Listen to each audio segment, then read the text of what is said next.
So what is the best entity for your small business?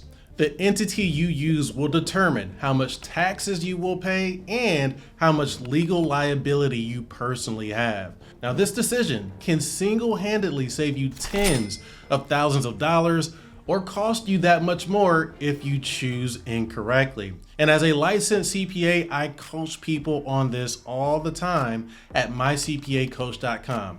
And today I am going to walk you through my full framework right now for free. This is information that most CPAs charge thousands of dollars for. So be sure to help this video reach more people by clicking the like button below and sharing it with a business owner you know. Now let's go ahead and help you determine this once and for all. All right, so the best entity for your business will depend on the stage your business is currently in. Is it just an idea? Is it earning money? And if it is, how much money does it earn? What are the legal risks of the business? And so on.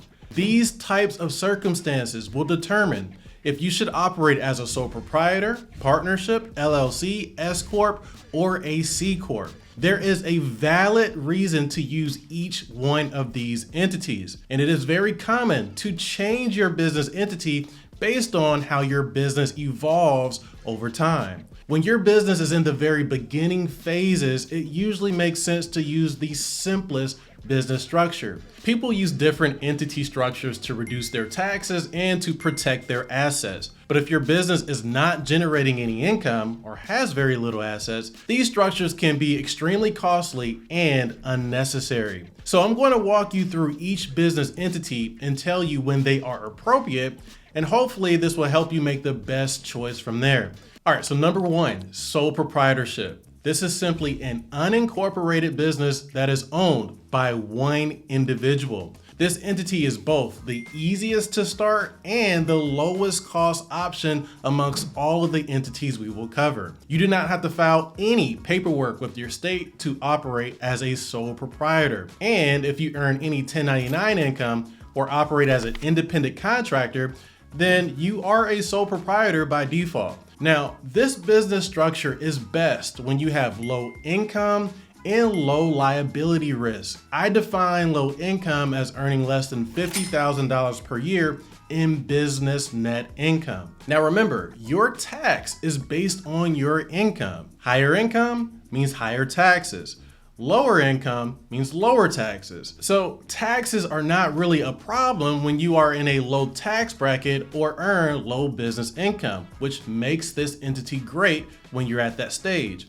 Plus, as a business owner, you should be able to reduce your taxable income even more by using various write-offs like the home office deduction, depreciation, business meals, using retirement plans, and so on. Now let's talk about your liability.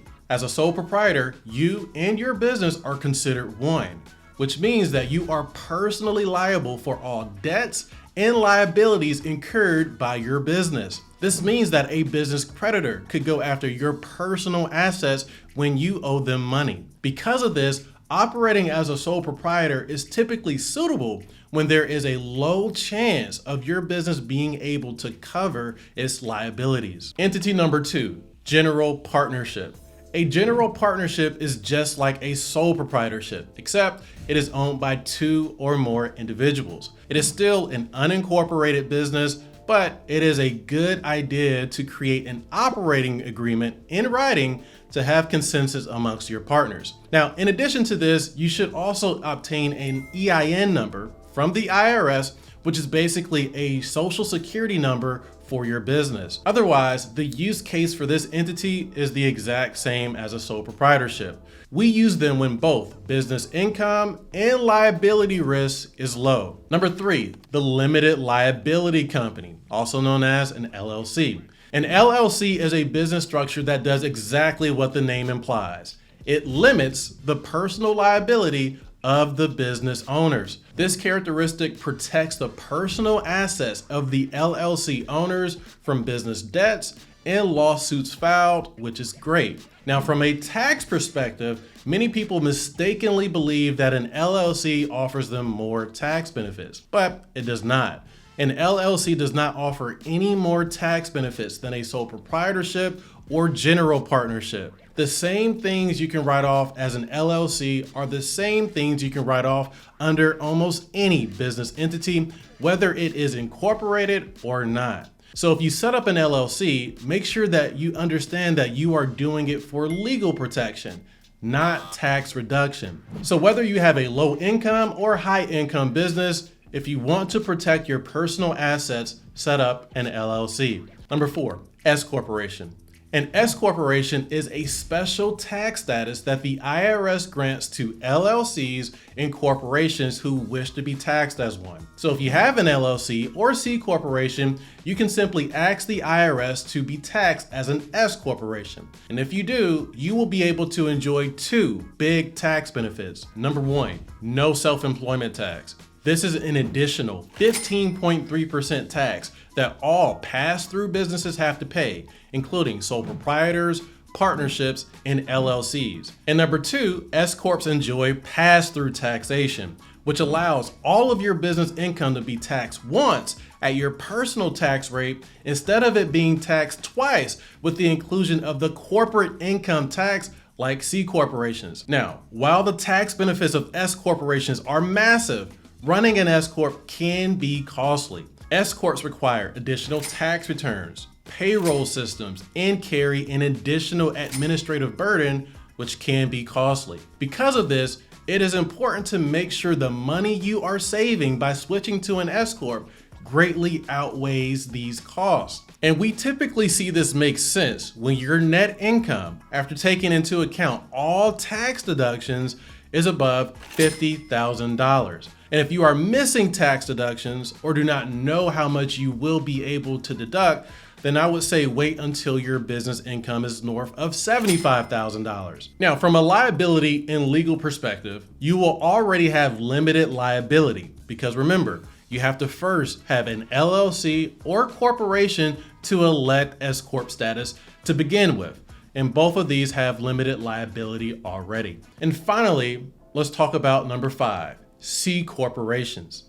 A C corporation is an entity that provides maximum separation of the business from the owners. The business literally has a life of its own and can even outlive the owners, whereas LLCs typically dissolve when the owner leaves or passes away. Now, from a legal perspective, C corporations provide the highest level of asset protection for the business owners. But from a tax perspective, a C corporation can save you more money in taxes when your corporate income tax and dividend tax is lower than your individual income tax. That doesn't make sense? Don't worry. I'm about to break this down for you. So remember, all other business entities tax 100% of your business income according to your individual tax rate, which ranges from 10 to 37%. Now, the corporate income tax is only 21%, and you are taxed again on any dividends you take from your corporation. But the neat thing about dividends is that you can control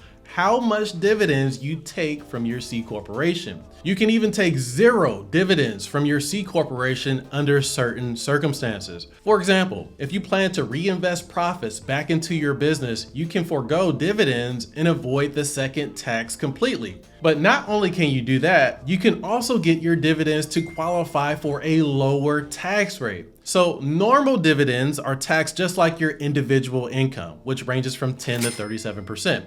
But qualified dividends can be taxed from 0 to 20%. For example, if you are married, you can pay 0% on up to $94,000 on your qualified dividends. Now, of course, there are rules on how you should go about all of this, and you need to be making a certain amount of income through your business to even consider something like this. I would say your business needs to be earning a bare minimum of $250,000 to $500,000 per year in income, depending on your tax status, to even consider using a C corporation to reduce your taxes. And even still, an S corporation may be more beneficial if you plan to take out a large portion of your business profits. If you want a more in-depth explanation on either one of these entities, just drop a comment for me below. And if you need immediate assistance, like right now, go to mycpacoach.com and apply to work with one of my CPAs today.